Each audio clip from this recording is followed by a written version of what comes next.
tarde a todas, todas e todos. Estamos aqui hoje com uma convidada muito especial no nosso GPTech, que é a Sheili Khalef, especialista em comunicação e oratória, educadora e palestrante, comprometida com um mundo mais seguro para crianças e adolescentes. Infelizmente, muitas famílias e escolas não têm dimensão dos riscos a que as crianças e adolescentes estão expostos a usar a internet de forma não orientada. Educadores irresponsáveis, críticos ao uso das redes sociais, por vezes são chamados de exagerados. Aqui em casa vive acontecendo isso comigo também, em alguns círculos de amizade. E se sentindo isolados, desanimados, acabam muitas vezes deixando passar, né? Enfim, como especialista no tema, o que você teria a dizer tanto para quem acha que tudo é um exagero, quanto para quem tenta lutar, mas está desanimado de ficar nadando contra a maré? Eu acho que nadar contra a maré sempre foi difícil e que bom que a gente tem muita gente fazendo isso, né? Acredito que cada vez mais as pessoas estão um pouco mais informadas. Quando eu comecei a falar disso com mais ênfase, ali em 2022, no início de 2023, as pessoas me chamavam de terrorista. É exagerada, é terrorista, é isso e aquilo. Hoje ninguém mais fala isso, pelo contrário, porque esses crimes contra crianças e adolescentes nos ambientes digitais se disseminaram tanto, e não apenas os crimes, o vício em aposta, que pega muitos meninos, os distúrbios de autoimagem das meninas, a autolesão, os desafios. Nós já tivemos 57 crianças e adolescentes no Brasil que ou morreram ou tiveram lesões graves em desafios online. Isso é um número enorme, gente. Isso é muito grande. Para vocês terem uma ideia comparativa, na Itália teve uma menina de 10 anos que morreu num desafio. Eles bloquearam o aplicativo do TikTok por um mês até que ele tivesse uma verificação etária real e não essa autodeclaratória, que agora com a nova lei do ECA Digital a gente também vai ter. Na Albânia, um menino matou o colega também por causa de uma briga no TikTok, e muitos adolescentes começaram a conversar sobre esse caso no TikTok. A Albânia baniu o TikTok durante um ano do país. Falou, ou vocês são seguros ou vocês não vão atuar aqui. E aqui no Brasil a gente já teve essa atrocidade e a gente não estava fazendo nada. Né? A gente tentava aprovar essa lei há alguns anos já e não conseguia, porque o lobby das Big Techs é muito grande. Para eles é muito bom não ter que regular nada disso. E quando as pessoas percebem esses males chegando cada vez mais próximos da sua casa, da sua vida, é que elas despertam. A gente teve ataques em escolas aqui, muitos foram impedidos antes de acontecer, então existe um número imenso de ataques que são organizados em grupos de ódio. A gente teve recentemente um ataque em estação, numa escola do Rio Grande do Sul, numa cidade pequenininha, um adolescente de 16 anos matou uma criança de 8, feriu criança de 9, feriu a professora. Isso está perto, né? Acho que agora que as pessoas entenderam o quão perto está, mas principalmente as famílias perceberam a briga por causa da internet, das telas e do celular nas suas casas, não dá mais para esconder. Então, realmente, quem ainda não entendeu os problemas é porque não está vivenciando eles dentro de casa ou está muito viciado. Nós adultos estamos muito viciados nas redes sociais, porque é para isso que elas servem, né? Para manter a gente lá o maior número de tempo, o maior espaço de tempo possível, que eles não conseguem ver maldade. É muito difícil para um adulto entender que a experiência que o adolescente, que a criança tem nos ambientes digitais é muito diferente da nossa. Então é uma questão de educação, né? Para quem está remando contra a maré, reme forte, você não está sozinho. Sempre tem as mães consideradas xiitas, que conversam comigo quando eu vou dar aula nas escolas sobre isso, aula para os pais. Né, eu estava sábado, agora eu estava numa escola no Rio de Janeiro, onde as mães falavam, a minha filha é a única que não tem, né? Mas sempre tem várias mães que têm os filhos que são os únicos que não têm. Então, se tranquilize nas suas decisões, porque você tá seguindo a lei.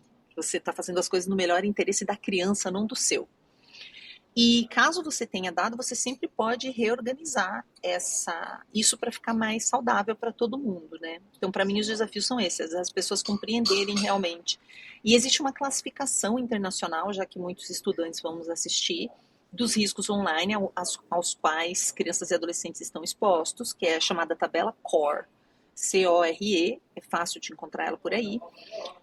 Os riscos são 4. As 4 Cs que a gente chama: conteúdo, contato, conduta e contrato. Então, a criança pode ter acesso a conteúdos inadequados, e aí vai ter uma outra em relação a valores, por exemplo, conteúdo racista, conteúdo misógino. Em relação à sexualidade, ela pode ter acesso à pornografia, conteúdos que vão traumatizá-la muito cedo, né? A média de acesso à pornografia no mundo está entre 9 e 11 anos, é muito cedo, a criança não tem como lidar com isso. Então, isso é conteúdo. Depois a gente tem contato, que é contato com pessoas que não deveria, porque as redes facilitam muito, inclusive o Roblox, que é uma plataforma de jogos, está banido de alguns países por permitir o contato de predadores sexuais com crianças, lembrando que os predadores estão onde as crianças estão, então qualquer aplicativo para criança vai estar cheio de predadores, a não ser que a plataforma tome providências muito rígidas em relação a isso. Conduta é quando a criança se envolve numa conduta que pode prejudicar ela ou a outra, então pode ser um desafio do qual ela engaja, né? Lembrando que os criminosos não chamam de desafio, eles chamam de jogo ou de brincadeira, a gente que chama de desafio.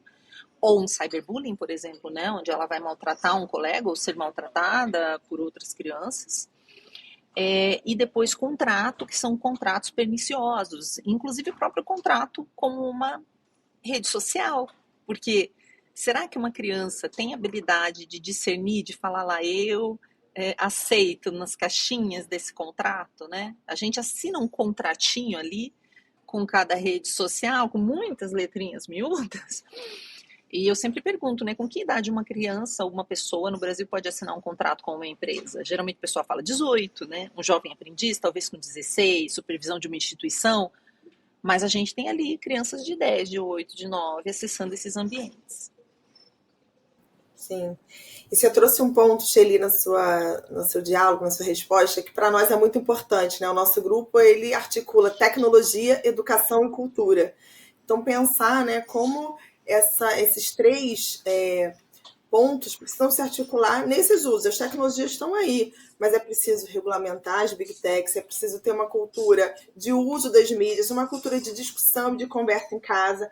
Quando a gente for lançar esses vídeos, a gente vai colocar ali na legenda o contrato que você fez, que é maravilhoso, que gera uma oportunidade para a gente discutir em casa como são esses usos, né? E muitas vezes, na hora da conversa, a gente também tem que escutar a nossa criança, o nosso adolescente, puxando a nossa orelha e dizendo, mas você também não sai da rede, você também não sai do celular. É o acordo então, para a família inteira, né? O acordo que eu sugiro que as famílias façam entre si.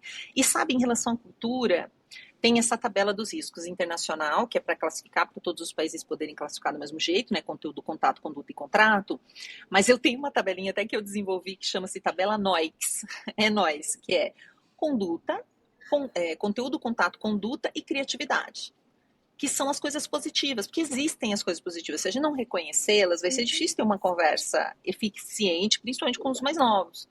Então, existe possibilidade criativa. É bacana a criança ter conteúdo, ter contato com outras pessoas, desde que sejam da família. Ela falar com uma avó por vídeo é super legal para manter o contato com a avó que mora em outro estado, por exemplo. Eu falo com os meus sobrinhos por vídeo, porque a gente mora super longe um dos outros. Então, tem coisas, criar um vídeo, criar um filminho junto com os colegas para apresentar na escola, tem muitas possibilidades bacanas.